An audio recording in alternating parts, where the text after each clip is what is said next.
Good morning, everybody. My name is Liz Helton, and thank you for jumping into Just Ask Julia. This month, we are talking about a topic that I have heard more than ever right now, which is kind of getting through the slug of a long job search and being able to figure out what's going wrong. So, we're going to be talking all about diagnosing your job search and creating some frameworks and identifying what's working and what's not working, and really shifting our mindset to focus on what we can control in a very uncontrolled situation.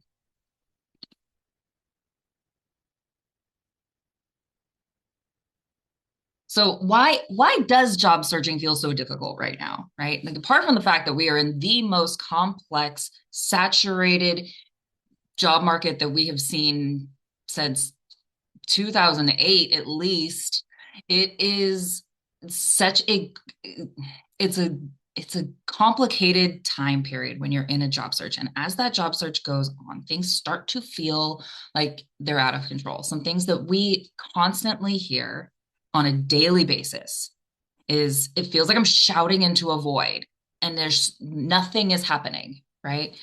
That the effort that you're putting in is not tied to result. Burnout is so common in a 9 to 5 job situation, and it's easy to diagnose burnout when you're in your job because you're seeing that output, and it's kind of easier to kind of keep chugging through it and seeing a light at the end of the tunnel. I heard it beautifully this week. You don't know if you're in a 5K or an ultra marathon when you're in a job search, right? So your effort isn't always tied to result. There's no timeline, right? There's no way to know, like, is this going to end tomorrow? Is this going to end next week? And you can't, there's so much more that you can't control than there is that you can. So what we think when we think about our job search, yes, there are absolutely things that are completely out of your control. We cannot control the market conditions. We can't control when roles are going to open or close or who's going to get invited to that interview. And we can't control, what's going on the backside. Are there internal candidates? Or is the priority of an organization shifting? I've heard it so many times recently of, well, that job went up and then came down real fast, or they went with an internal candidate, or they put it on pause because there was another round of layoffs that they didn't decide to tell this team about before it started to happen. So there's so many things going on the back end that lead to that feeling of just being in the void, right? And that constant feeling of, like, you keep telling me it's not me, but it's starting to feel like me. I'm here to tell you that it is not you. And it's really, really hard to get that mindset shifted around. And it's absolutely justified and okay to feel that heaviness, but we've got to be able to keep going, right? In the case that you're in an ultra, not a 5K, we need to make sure that you can maintain stamina and power through. So what we want to focus on today is figuring out what it is that you control, right? So two different questions matter in a job search. There's the readiness focus of, do I have what I need to run this search well, right? Your resume, your LinkedIn, your interview prep.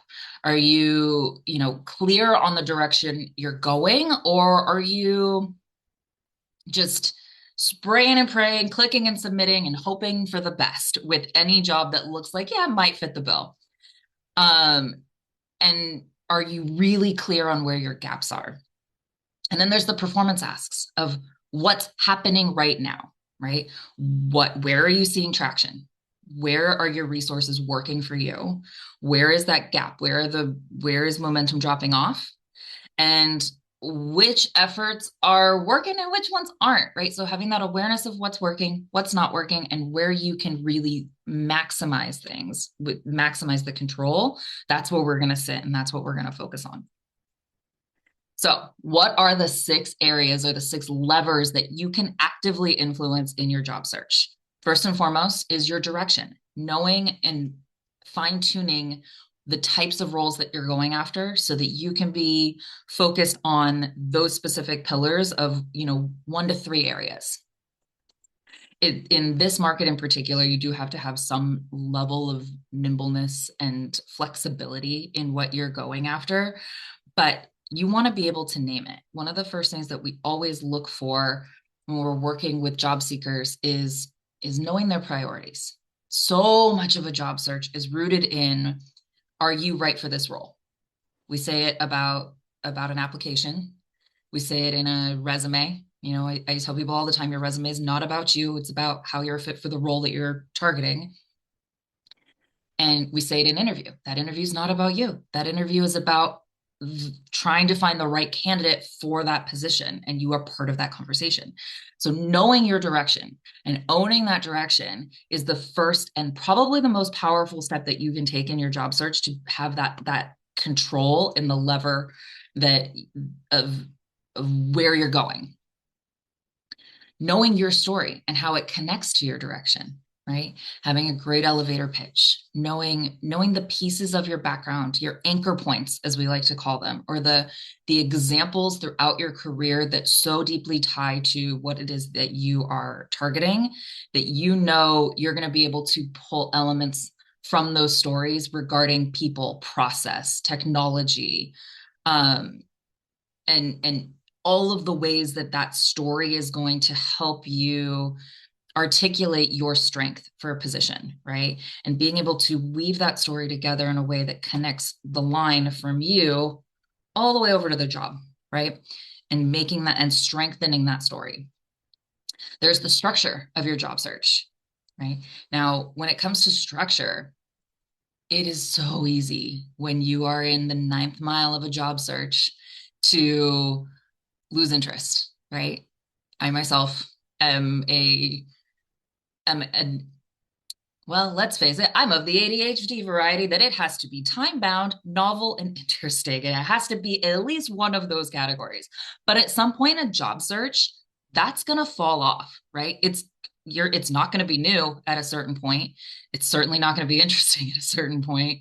And it's never going to be time bound because you're the only one that is managing the structure and the when something is due. It's not like when you're in a 9 to 5 and somebody gives you a very specific deadline, right?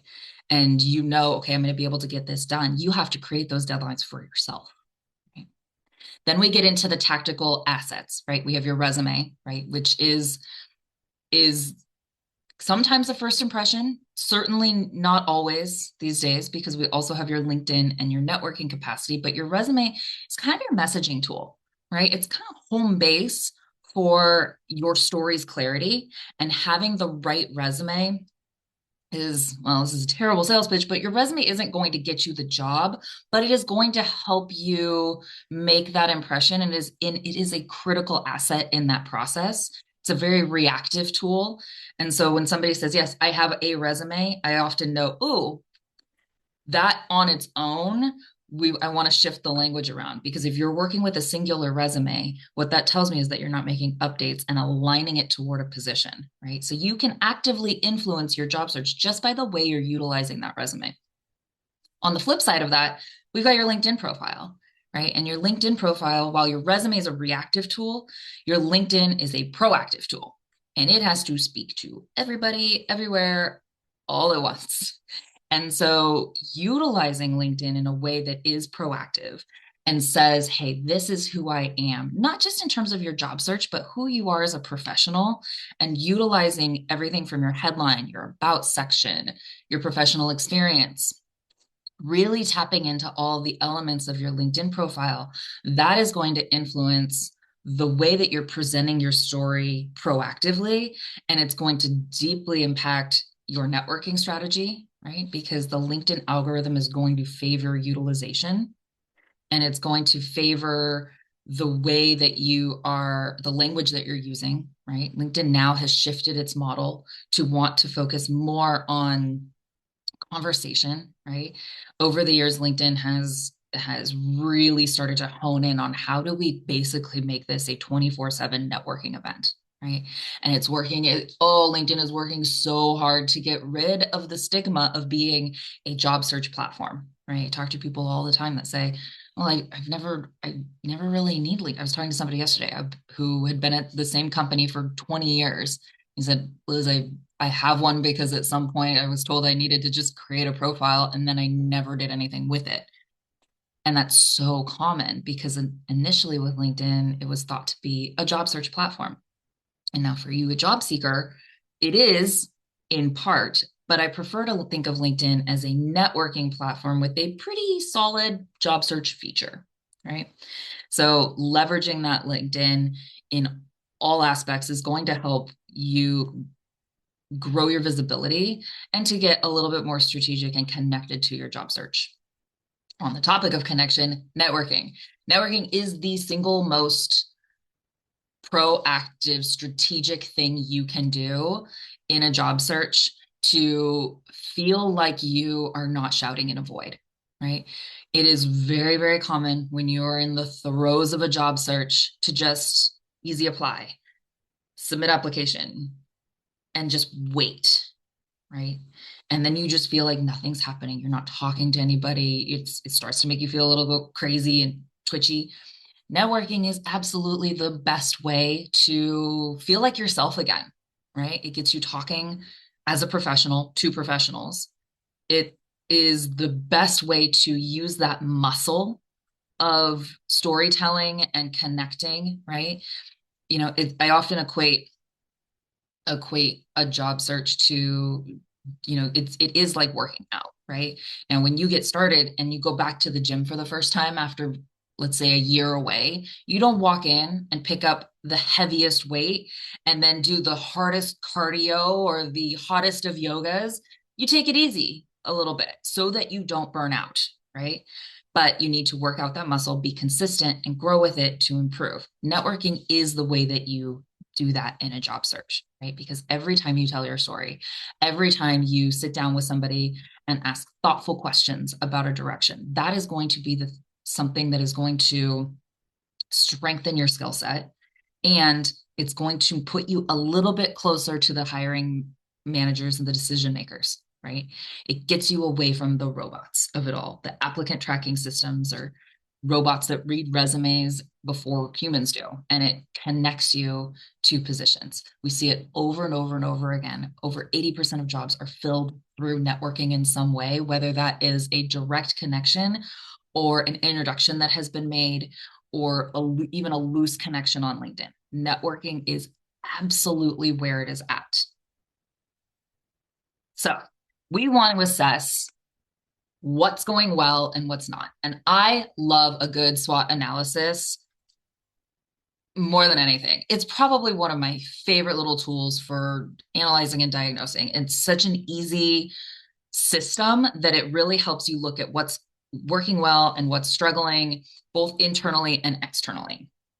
Now, if you're new to SWOT, strengths, weaknesses, opportunities, and threats, it's often used in business practices to look both within a company and at its external competitors to see, where are we sitting in the marketplace. It's a very kind of rudimentary process for assessing what's working and not, right? So in applying this to your job search, right, we want to look at the strengths. What are the things that are working really well for you right now? Maybe you're somebody who is consistently getting invited to first interviews. So I would immediately point to, okay, your resume is working well for you. On paper, you are getting invited to the dance. That's fantastic, right? So we want to recognize what's working and to understand where that leverage is already existing, right? Maybe it's in your resume. Maybe it's that your LinkedIn is just optimized, and when you're seeing at roles you might be qualified for, it is consistently the types of roles you're looking at.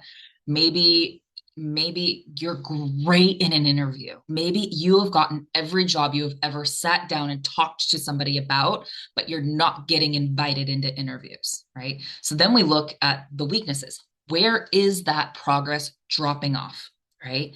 So for those first round interview people, you keep getting invited into that first round. I want a resume process working great, but something's going on in that interview. Right. Or in the networking capacity, maybe you're great at getting and sitting down with a person and then saying, wait, I just learned a lot about a cool person, but I don't have any action items. Right. So where are the friction points and where is that progress stopping? Right? This is going to be the high point of what you want to be focusing on next. In terms of what you can control, we can hold on to our strengths, and we can really dig into where is that progress dropping off? Where are those friction points? And where do I need to be optimizing, right? Now, these are all internally based, right? When we look at opportunities and threats, these are external factors, right? So what are the opportunities? What are the things that you can kind of relocate the effort? What are the things that maybe you're not doing as much of that you could be pursuing more, right? So opportunities in a job search could look like attending career fairs as an example, or jumpstarting something that you have not even pursued. Maybe you're somebody who's just clicked and submit and you have not taken the time to say, you know what, Liz is right. I need to be talking to people. I need to be networking. And so where are those things that you can add in to shake it up, right? Now, threats are completely out of our control. These are external factors that shape the job search. We've talked about those extensively. All of those things, they're things that feel very distant, that they feel like so heavy, and you can't really, it feels like you're helpless with these threats. But I promise you, you're not. It's just about recognizing what levers you need to pull. And knowing what these threats are is going to be the first step. Okay. So when do we need to pull on levers, right? When do we need to address those external factors, right? Those threats. So if a market is saturated, right, which it absolutely is right now, it's focusing on that direction, that targeting and differentiation. So maybe you're really focusing on your resume and your story, right? As an example, there's 1,000 things you could do, but I want you to really look and say, okay, this is what I am facing. I am facing a saturated job market. I can control what I'm putting into my resume. I can control who I'm getting in front of, my networking strategy, right? And visibility, right? This is also going to play if interviews are scarce. Interviews just aren't coming in. We need to be proactive in getting in front of people and talking to people. Constant theme throughout today is going to be talk to people, networking. If I could just blanket statement how to solve the job search, it's always going to be getting out from behind your computer and networking, right? But if interviews are scarce, strengthening that access and visibility through things like networking and LinkedIn is going to be a step that you can take, that you can control. Timelines are long and unpredictable, right? It's that we're heading out of a 5K. It's certainly out of a 10K. It's for sure at least a half marathon at this point. You need to have a consistent process, right? You need to, I don't like to say habit. Habit is, for some people, habits don't exist. There is no way to create a habit, but to be able to create processes and systems and resources that you can tap into and lean into when you are in the trenches of a job search, something sustainable. That's what we're going to be focusing on a lot in the coming weeks here in the career transformation community, is building that process. I'm going to get to more of that in just a minute. But if you're feeling unclear, something, just if everything is just kind of feeling opaque, if everything is just feeling like, well, I could do this, I really don't want to do this, it's really going to be on you, because nobody else can dictate your direction and your story, to focus on clarifying your direction and your narrative, right? If you're starting to feel like I'm just throwing a bunch of stuff out there, spending some time on your direction and figuring out what are the lanes you want to stick into, that's going to help make that feel concrete. When you start doing this, one really, really common thing that we see a lot from individuals is just doing too much, doing everything all at once. And what Julia and I will often tell people is stop boiling the ocean. You can't do everything, right? So I want you to pick one focus area at first, right? Let your SWOT analysis tell you what you don't need to focus on. You see those strengths, great. Keep that up. We don't want to change that, right? But I want you to look at where are those weaknesses that you need to be able to strengthen. What are the things that are falling off the grid and the things that are external threats, and look at how your strengths and opportunities prepare that, and start with one thing, right? Something that you feel like you can I really use one of your well-supported areas to leverage. And then, as I said, protect what's already working, right? You don't need to change don't recreate the wheel. And then look at thinking about how your weaknesses are pointing to where like support is missing, right? I want you to shift the brain around and saying like, okay, I'm not getting second round interviews. I'm just a terrible interviewer. And I want you to shift your thinking around and saying, okay, what am I missing in my interview strategy? Right? Because if we can take what is already working well, what is resonating on paper, perhaps, and how do we move that into the way that you're talking about your experience? Who can I be pulling in to help me realize where the disconnect is happening, right? And then um, really knowing that in this process, progress, not perfection, right? We are absolutely there to make incremental steps, right? Every application is an opportunity to learn a little bit more, right? Every interview is an opportunity to rehearse, right? And it's easy in this process to say, well, I did that one wrong. I suck. I'm terrible. This is never going to work. It's done. But recognizing, okay, that reflection piece of what am I doing well? What worked well? What worked a little bit better than it did last time? What what would I change? A moment of reflection is going to help you make all that progress. So how do you know that this is starting to work, right? How do you know if you're focusing on the right place? It's almost hard to pick what to choose first.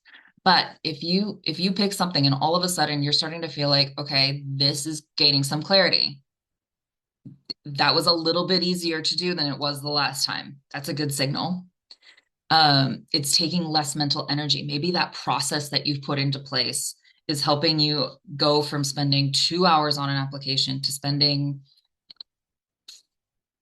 an hour and a half, maybe. Is it cutting down your mental load, right? Are you putting something into place that is creating more space for you, right? Are you feeling less reactive to rejection, right? A lot of a job search is resiliency. Resiliency is a really, really important word when it comes to a job search because you're going to hear no until you hear yes, right? And in most cases. Now, there are people that are fortunate enough to have multiple yeses and then get to choose who they say no to. But in most cases, you're hearing no until you hear yes. And only one person gets to hear yes with any opportunity. So that resiliency and knowing it's not about me, it is about this specific role and being able to bounce back and move forward, putting a process into place, having awareness about what's working well is going to take the weight out of a rejection and that feeling of what did I do wrong and be able to shift the energy toward okay, here's what I'm going to change next time, right? If it's still feeling like urgent and frustrating, and you might still be choosing too broad of an area to focus, right? So I really want you to focus on thinking about what's one thing that you can do right now to improve the next step of your job search, right?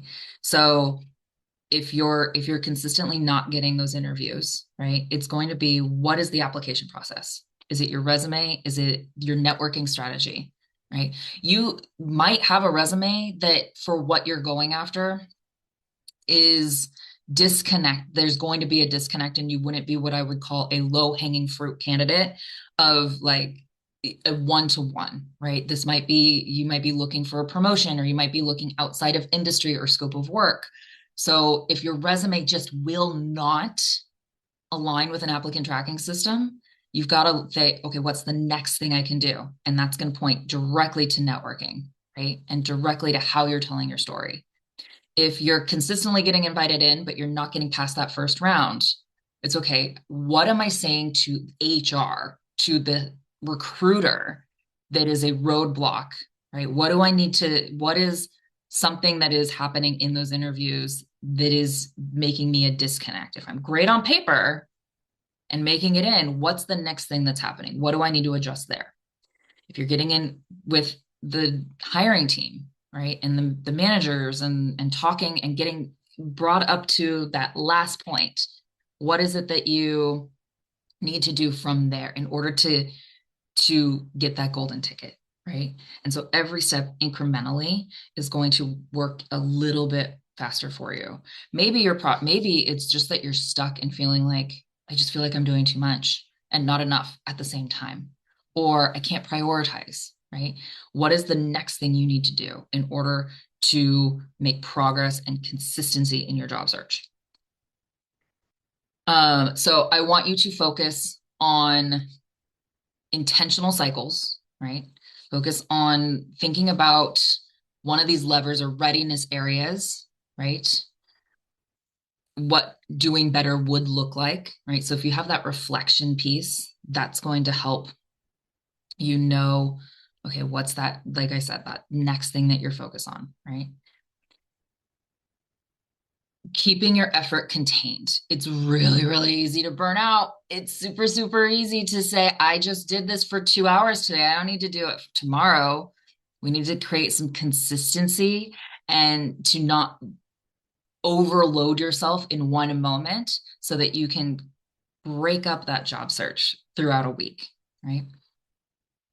And then I also want you to focus on that structure. So as we said, putting process and systems into place that are going to help you create a way to take out the ambiguity of a job search.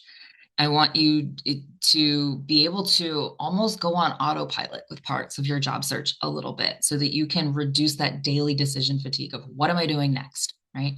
I want you to be able to build momentum, right? And to be able to think about how you're structuring your job search in order to be able to stay focused in the long run. Now you're going to say, well, Liz, how do I do that? Well, I'm going to tell you.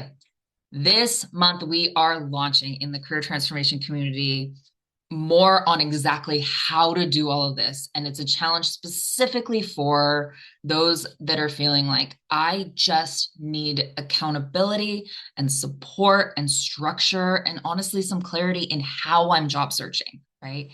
So if you're feeling like you're always behind in your job search, if you are never sure what you want to work on a given day, or if you think I should be doing more, or you can't seem to prioritize a job search in the midst of an actual job, this is where you're going to work on building a process, on a clear weekly focus instead of, daily guesswork. We want to help our community, feel like you're not shouting into a void, right? You are absolutely not doing this alone.